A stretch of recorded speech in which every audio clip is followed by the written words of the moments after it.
자, 반갑습니다, 선생님. 이번에는 자평진전을 할 겁니다.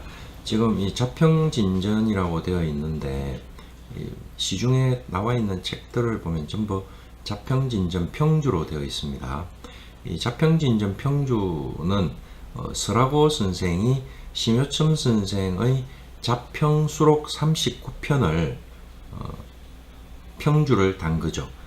그러면서 원문에 손도 댔는데 서라고 선생이 자신이 어떤 부분에 원문을 손을 댔는지에 대한 언급이 없습니다. 그래서 자평진전 이 원문 내용 자체에도 이게 진짜 심요첨 선생의 말인지 서라고 선생이 손을 댄 부분인지가 의심스러운 부분들이 몇 군데 나옵니다. 그래서 여러분들은 자평진전에 대해서는 우리가 보통 격국론 하면 자평진전이다, 기세론 하면 적천수다, 조후론 하면 공동보감이다, 뭐 이렇게 이해를 하고 계신데, 자평진전 평주는 자평진전하고는 완전히 내용이 다릅니다. 그죠? 완전히 다른 책이기 때문에 이번 수업은 평주를 빼고 자평진전의 원문을 통해서 심요첨 선생이 어떤 내용을 전개를 하고 심요첨 선생이 말하고자 했던 그 의도는 어떤 것인가에 대해서 우리가 접근을 해 보려고 하는 겁니다. 자, 그런데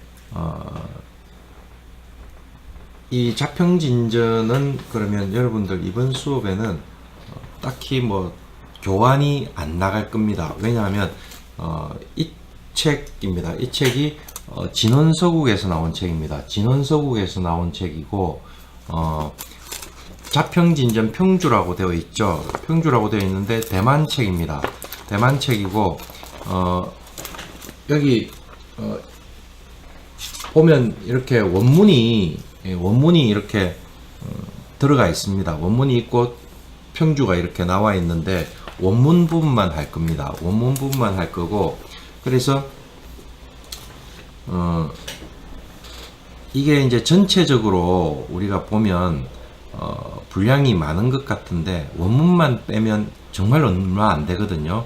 얼마 안 되는데 우리가 이 자평진전에 대해서는 사람들이 많은 부분들이 그 가치를 폄하를 하고 있습니다. 왜냐하면 우리나라에 이렇게 도입될 때 서라고 선생이 평주를 한 책을 가지고 번역을 했습니다. 그래서 여러분들이 자평진전하고 자평진전의 평주 부분하고는 심요첨 선생과 서라고 선생 자체가 내용이 완전히 다르거든요.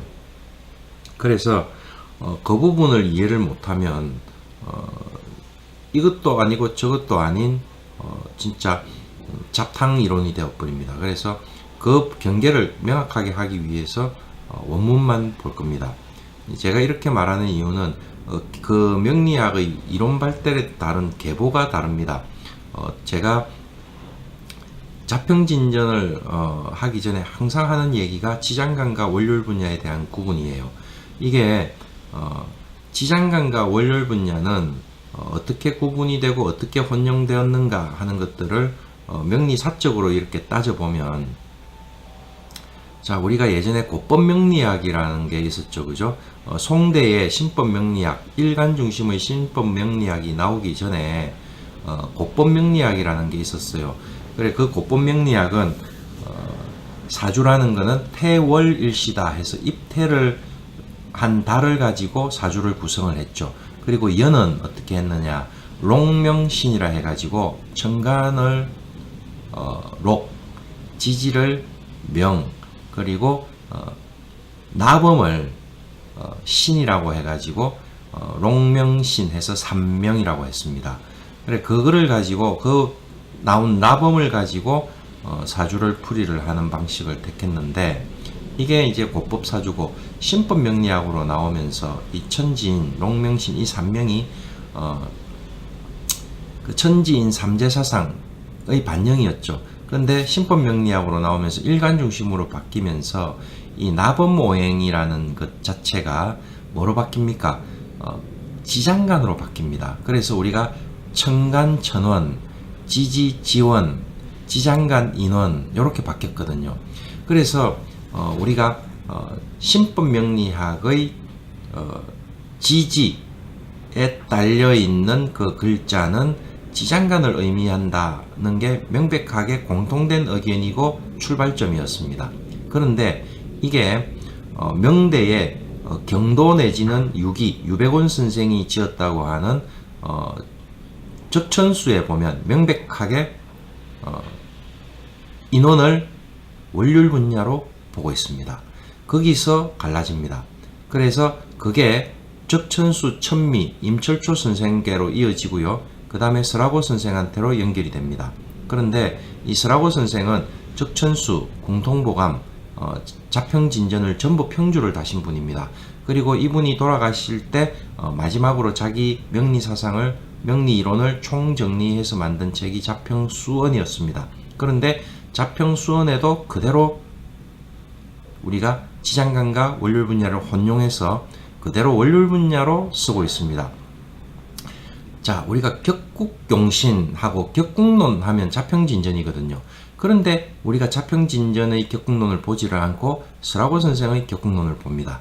그래서 5가지 용신법 이런 거 있잖아요. 뭐 전항법, 통감법, 병약법, 이거는 서라고 선생이 한 게 아니고 예전부터 있던 용신법들을 끌어모아 가지고 정리를 한 겁니다.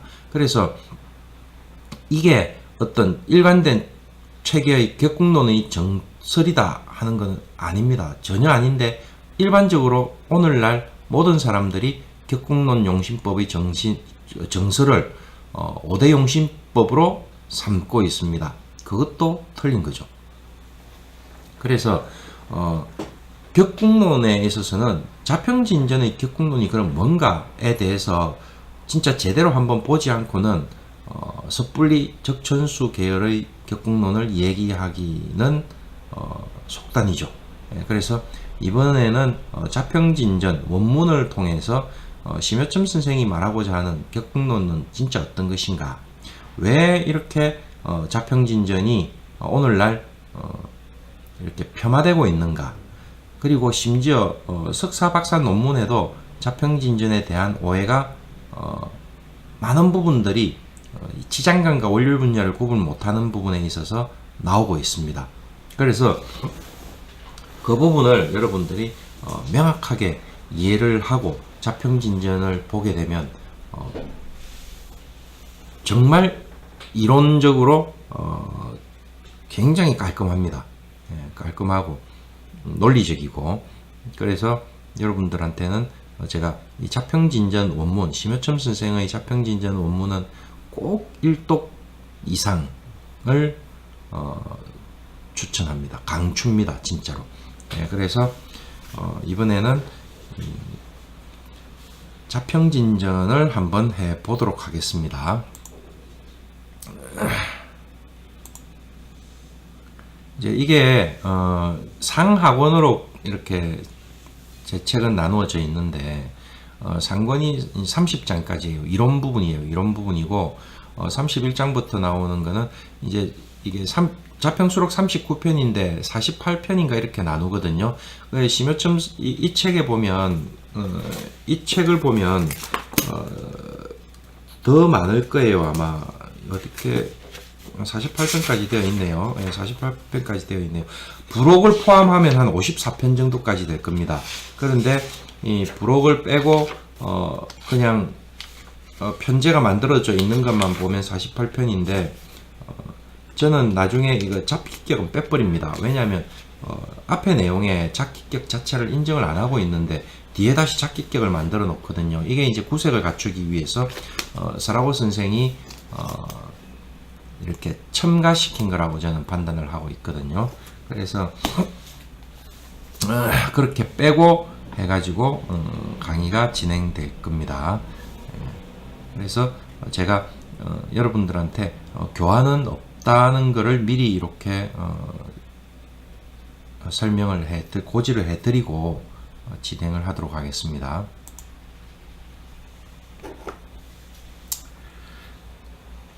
자, 식간십이지, 논식간십이지 이렇게 되어 있는데 이 장에서는 이제 일기, 즉 태극 내지는 도가 어떻게 음양으로 사상으로 이렇게 분화되는가에 관한 과정들을 설명을 하고 있는데, 이 부분에서 심여점 선생은 굉장히 독특한 논리를 펴십니다. 이게 뭐 따로 독특해서 독특한 게 아니고, 우리가 생각할 때 진짜 논리적으로 그게 뭔가 잘 안 맞다 하는 부분들이 있었는데, 그거를 심여점 선생은 깔끔하게 해결을 합니다. 누구의 사상을 빌려와서, 노자의 사상을 빌려와서 깔끔하게 해결을 해버리십니다. 그런데 그게 뭐냐? 자, 신법 명리학이 나오고 난 뒤에 이제 거의 같은 시대죠. 주령계의 태극도서를 시작으로 신유가가 중국 송대에서 만들어집니다. 성리학이라고 하죠. 자, 그때 이 태극도설에서 어떻게 음양은 오행을 낳는다 이러면서 오행이 음양에서 날생자를 적습니다. 낳는 걸로 해서 해석을 해놓고, 이거를 지금도 그렇게 대부분 이해를 하고 있죠. 이해를 하고 있는데, 이 부분을 심해춘 선생은 틀렸다고 보고 다른 얘기를 전개를 하십니다. 우리가 예전에 조선시대만 해도 주류 철학 사상, 주류 사상에 반대를 하면 사문난적으로 몰아서 죽였죠. 그런데 심여점 선생은 이 책이 나왔을 때가 1776년인가 그렇거든요. 그때 감히 다른 내용을 전개를 하십니다. 우리 한번 읽어보도록 할게요. 자, 천지지간은 일기이이다. 그러니까 이 천지에는 하나의 기운이 있을 뿐인데, 유유동정하여, 제가 동정에다가 이렇게 빨간색을 표시를 해놨습니다. 그죠? 이 동정에 빨간색을 표시한 이유가 의미가 굉장히 크죠. 명리학에 있어서 이 음양은 동정이라고 해도 과언이 아닙니다. 우리가 보통 이제 그 명리학을 여러분 보는 이유가 뭡니까? 죄송합니다. 명리학을 보는 이유가 한 개인의 운명을 이제 본다는 의미인데, 그죠? 미래에 일어날 기륭에 대한 예측, 뭐 이런 것들을 가지고 보는 건데, 여기에 그냥 음양이 들어가 있죠. 여기 음양이 들어가 있습니다. 어떤 게 양이고 어떤 게 음입니까? 얘가 음이고 얘가 양입니다. 그죠? 명은 우리가 연월일시로 여러분들이 이렇게 사주가 딱 만들어지면, 그죠? 그 순간 바꿀 수가 없는 겁니다. 죽을 때까지. 그죠? 사주는 바꿀 수가 없죠. 그래서 얘는 음적입니다. 동정에서 가지고 볼 때는 정하는 거죠. 움직이지 않는 거죠. 그리고 운은 우리가 이 한 개인의 사주가 만들어진 순간부터 연은 1년의 단위로 60갑자가 움직이고요. 월은 30일의 단위로 60갑자가 움직이고요. 그 다음에 일은요 24시간의 단위로 60갑자가 움직입니다. 그리고 시간은요 2시간 단위로 60갑자가 움직이면서 계속 그 변화하는 그 시간의 단위들이 내 운명, 명인 사주에 영향을 미치는 거죠. 그게 우리가 명리에서 운명을 본다는 의미입니다. 그리고 이 음이라는 이 사주도, 그죠? 음이라는 그 사주도 체형의 원리에 의해서 지지는 음이고 천간은 양입니다. 그죠? 지지가 음이라는 것은 지지는 움직이지 않는다는 의미고, 천간이 양이라는 것은 천간은 움직인다는 의미입니다. 그죠? 자, 이렇게 음양이 나누어지고, 또 우리가 양인 천간도, 그죠? 또 체호의 논리에 의해서 갑병무경임은 양이고 을정기신계는 음이 됩니다. 또 우리가 지지의 음이라는 이 지지도 체호의 논리에 의해서 자인진 오신술은 양이고 축해유 미사묘는 음이 됩니다. 이렇게 각각 나누어지면서 이 체형의 논리가 적용되고 있는 게 우리가 명리학 이론에도 동양의 사상과 똑같이 그런 논리가 적용되는데, 자, 여기서 우리가 동정이 있어서 음양이 나누어진다 하고 이 나누어질 분자를 적고 있습니다. 그죠? 일기에서 음양이 나누어지는데 그 나누어지는 구분 기준점이 뭐다? 동정이다. 자, 그리고 유노소가 있어서 수분사상으로 나누어졌다 했는데, 자, 그러면 일기가 음양에 의해서 동정에 의해서 음양으로 나뉘고 노소에 의해서 사상으로 나뉘는데 이 노소도 곧 동정이에요. 자, 어떻게 한번 볼까요? 자, 노라는 거는 극동극정지시다. 동이 극에 이르르고 정이 극에 이른 때를 뭐라고 한다? 노라고 한다. 일어났죠. 이거를 노를 우리가 이제 태라고도 하죠. 태양 태음할 때, 그죠? 그래서 시위 태음 태양이다. 그래서 노음 노양이다. 이렇게 해도 표현이 맞는 겁니다. 지금 노소를 구분을 했기 때문에, 그죠? 그런데 극동한 게 태양이고, 그죠? 극정한 게 태음인데 순수가 바뀌었죠, 그죠? 원문에서 시위 태양 태음이다. 이게 맞는 것 같은데, 그죠? 자, 그 다음에 소라는 것은 초등 초중 지제다. 막 움직이기 시작했고 막 멈추기 시작한, 고요해지기 시작한 뭐다? 단계다. 이렇게 얘기를 하고 있죠. 이거를 시위 소음 소양이다. 자, 여기도 이제 소음은 우리가 초정이고, 그죠? 소양은 초동이 해당이 될 거예요. 자, 요렇게 나누어질 분자를 적어서 우리가 음양, 사상 이렇게 구분을 하고 있습니다. 그리고 그게 다시 나누어지면 8개, 64개 이렇게 진행이 되겠죠. 그런데 그 와중에 오행은 뭐냐? 이렇게 되는 거죠. 오행은 2에서 분화될 수 있는 게 아니고요. 3에서 분화될 수 있는 것도 아니거든요. 예. 그래서 이 오행은 뭐를 오행이라 하느냐? 자, 그냥 우리가 음양이 오행을 낳았다고 하지 않고 심효점 선생은 이거를 다시 갖추어질 구자에서 찾고 있습니다. 분이 아니고요. 나누어질 분이 아니고 그 안에서 갖추어지는 걸로 찾고 있습니다. 그거를 갖추어지는 그 요건은 뭐냐? 충기라는 거죠. 충기. 여기 충기라는 거는 충기는 우리가 보통 충했다 이러면 부딪혀서 깬다, 때리고 쏘는 의미가 있다, 뭐 이런 식으로 얘기를 할 수 있지만 또 한편 이 충기라는 거는 사전을 보시면 조화를 이룬다, 조화로운 기운을 충기라고도 합니다. 그래서 여기서 충기는 조화를 이룬 기운, 이렇게 얘기를 하는 거죠. 자, 이 사상이 있고 나서 이 오행은 구어 기중 그 가운데 갖추어진다, 이렇게 설명하고 있거든요. 자, 그러면 사상은 뭐였습니까? 태양, 태음, 소양, 소음인 사상이 어떻게 충기로서 응결돼서 이루어진 게 토다, 이렇게 설명하고 있는 거죠. 만들어진 게 아니고 생한 게 아니고요. 갖추어진 걸로 합니다. 그래서 자, 수라는 것은 태음이고 화라는 것은 태양이다. 목이라는 것은 소양이고 금이라는 것은 소음이다. 자, 우리 화를 뭐라고 합니까?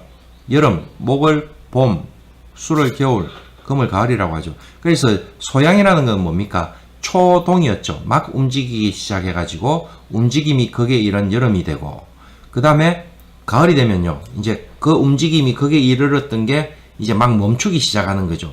그래서 소음인 금이 되는 거는 초정이 된 거고, 그죠? 그 정이 극에 이르면 수인 겨울, 태음이 되는 겁니다. 그죠? 그런데 토는 그 음양노소인 목화금수의 충기가 응결된 바이다, 이렇게 설명하고 있거든요. 자, 여기서 대부분 번역책에 보면 음양노소와 목화금수라고 하는데 틀렸고요. 음양노소인 목화금수죠. 위에서 우리가 이거 뭡니까? 노소하고, 이 노소를 뭐라고? 태라고 할 수 있고, 그죠? 얘는 그대로 소음이라고 할 수 있죠. 태양, 태음, 소음, 소음. 그래서 양이, 그러니까 노양이 뭡니까? 노양이 태양이죠. 이 화가 되는 거고, 그죠? 노음은요, 수가 되는 거죠. 그리고 소양은요, 목이 되는 거고, 소음은요, 금이 되는 거죠. 그게 목화금수잖아요.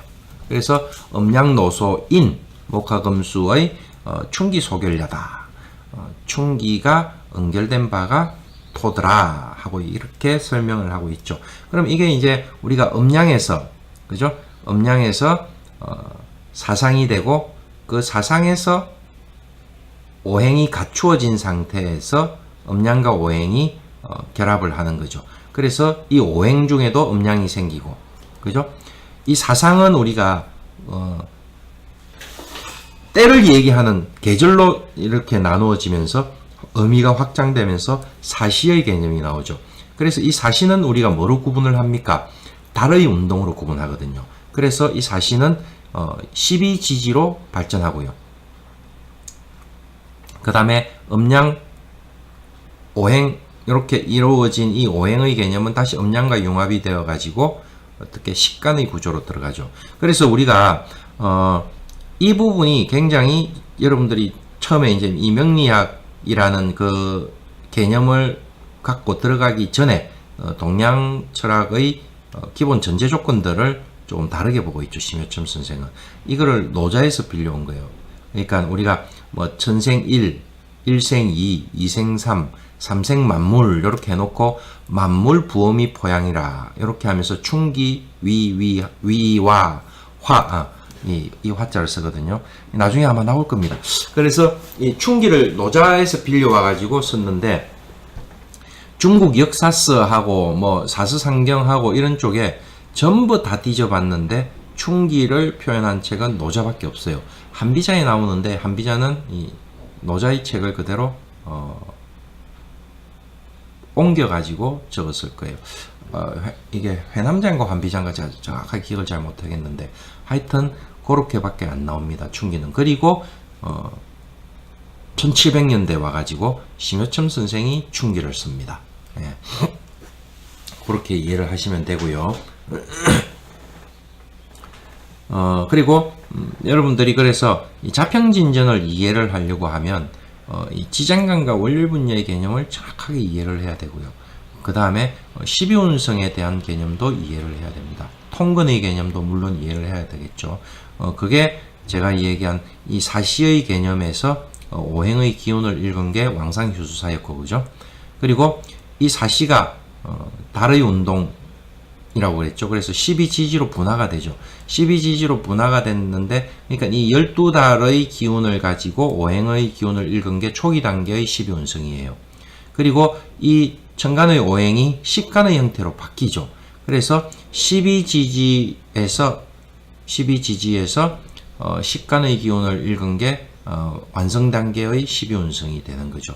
그런데 이 12운성도 왕상휴수사처럼 기의 활동성을 이야기하고 있는 거기 때문에 강약은 아니거든요.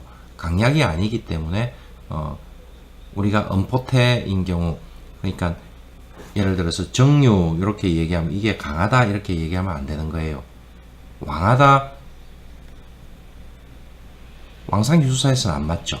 안 맞는 건데 12운성에서는 이거를 기적인 활동성이 강하게 움직이기 시작했다 해서 생의 개념으로 놓거든요.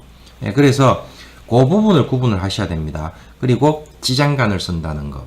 예, 그렇게 해야 뒤쪽에 31장 이후에서 나오는 예시명조들을 제대로 해석을 할 수 있습니다. 그러면 그 지장간을 쓴다는 명확한 언급이나 증거가 있느냐? 그거는 이론편인 1장부터 30장 이론의 내용 안에 이렇게 조각조각 들어가 있는 예시명조에서 심여첨 선생의 그 얘기들을 그대로 유추해낼 수가 있습니다.